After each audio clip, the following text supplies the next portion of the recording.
പാകിസ്ഥാൻ അസ്ഥിരപ്പെടുകയാണ് എന്ന റിപ്പോർട്ടുകളാണ് ഇപ്പോൾ പാകിസ്ഥാനിൽ നിന്ന് പുറത്തു വരുന്നത്. മുസറഫാബാദ് പാകിസ്ഥാൻ്റെ പാക് അധീന കാശ്മീരിൻ്റെ തലസ്ഥാനത്ത് നിന്നാണ് ഞെട്ടിക്കുന്ന വെളിപ്പെടുത്തലുകൾ പുറത്തു വരുന്നത്. പ്രക്ഷോഭകാരികളെ അടിച്ചമർത്തുവാനായി സൈന്യത്തിൻ്റെ സഹായം തേടിയെന്നും സൈന്യം പ്രക്ഷോഭകാരികൾക്കെതിരെ മാരകമായ ആക്രമണങ്ങൾ അടിച്ചമർത്തലുകൾ നടത്തുന്നു എന്നുള്ള റിപ്പോർട്ടുകളാണ് ഇപ്പോൾ പുറത്തു വരുന്നത്. അസ്ഥിരപ്പെടുത്തുന്നതാണോ എന്ന റിപ്പോർട്ടുകളൊന്നും പുറത്തു വരുന്നില്ല. എങ്കിലും കുറച്ചു നാളുകളായി പാകിസ്ഥാൻ അരക്ഷിതാവസ്ഥയിലാണ് മുന്നോട്ട് പോകുന്നത്. സാമ്പത്തികമായി തകർന്നടിയുന്ന പാകിസ്ഥാനിൽ ഇന്ന് പട്ടിണി മൂലം പലരും പ്രക്ഷോഭങ്ങൾക്ക് കാരണമാകുന്നുണ്ട്. ഇതിനാൽ തന്നെ പാകിസ്ഥാൻ്റെ നേതൃത്വം തന്നെ ഇപ്പോൾ പട്ടാള ഭരണത്തിലേക്ക് മാറുവാനുള്ള സാധ്യതയും കൂടുന്നു. ഇതേമാതിരിയുള്ള കാലഘട്ടത്തിലാണ് പാകിസ്ഥാൻ ഭരണം പട്ടാള അട്ടിമറിക്ക് വിധേയമായിട്ടുള്ളത് എന്ന് ഓർക്കണം. പാകിസ്ഥാൻ്റെ മുസറഫാബാദിൽ നിന്നും ഇപ്പോൾ വരുന്ന റിപ്പോർട്ടുകൾ അനുസരിച്ച് പാകിസ്ഥാനിലെ പാക് അധീന കാശ്മീരിലെ ജനങ്ങൾ സ്വാതന്ത്ര്യം ആവശ്യപ്പെടുന്നു എന്നതാണ് പുതിയ റിപ്പോർട്ടുകൾ. ഞങ്ങൾക്ക് സ്വാതന്ത്ര്യം വേണം എന്ന മുദ്രാവാക്യങ്ങളും പ്ലാക്കാർഡുകളുമായിട്ടാണ് ജനങ്ങൾ മുന്നോട്ടിറങ്ങുന്നത് എന്നാണ് റിപ്പോർട്ടുകൾ.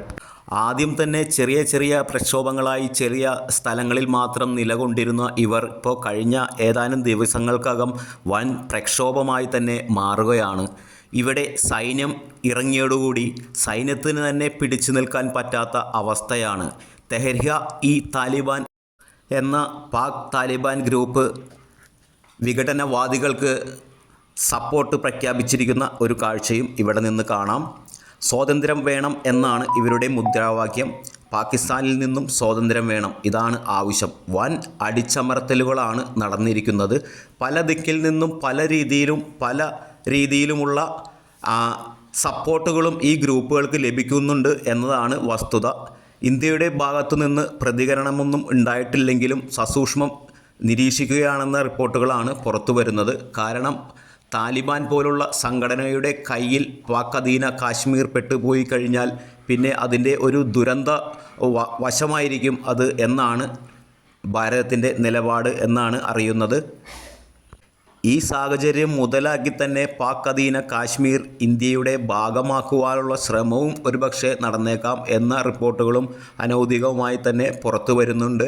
കഴിഞ്ഞ കുറച്ചു മാസങ്ങൾക്ക് മുമ്പ് പാർലമെൻറ്റിൽ അമിത്ഷാ പ്രഖ്യാപിച്ചിരുന്നു, ഒരു തുള്ളി രക്തം പോലും ചീന്താതെ പാക് അധീന കാശ്മീർ ഇന്ത്യയുടെ ഭാഗമാകും എന്ന് പ്രഖ്യാപിച്ചിരുന്നു.